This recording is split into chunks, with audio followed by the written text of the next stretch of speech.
Via. Eccomi, sono al ritorno dalla prova del cuoco e guardate il mio amato pizzaiolo, anzi i miei amati pizzaioli che mi hanno dato un ripieno con ricotta, salame e cicco.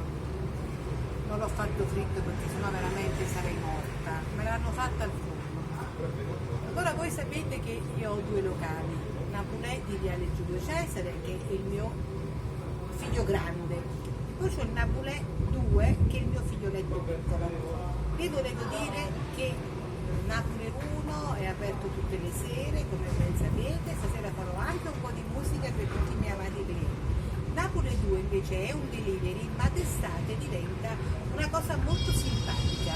Antonio, fai vedere la piazzetta che abbiamo, tutto intorno, per favore prendi anche l'ingresso di Napoli.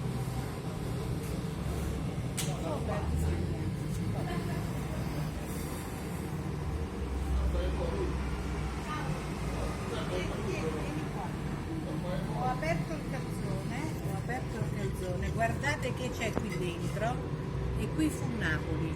Quindi se volete stare al fresco, la sera, ve ne venite nella piazzetta di Napoli 2. Troverete sempre qualcuno della mia famiglia, vi mangiate una bella pizza, un bel calzone fritto o al forno qui in piazzetta, freschi. Se invece volete stare con la musica, una cosa un po' più intima, una cosa un po' più elegantina, e ne venite a Napoli. Io vi ringrazio, oggi mi avete seguito in tantissimi e niente, vi voglio bene e andrà tutto bene. Un bacio.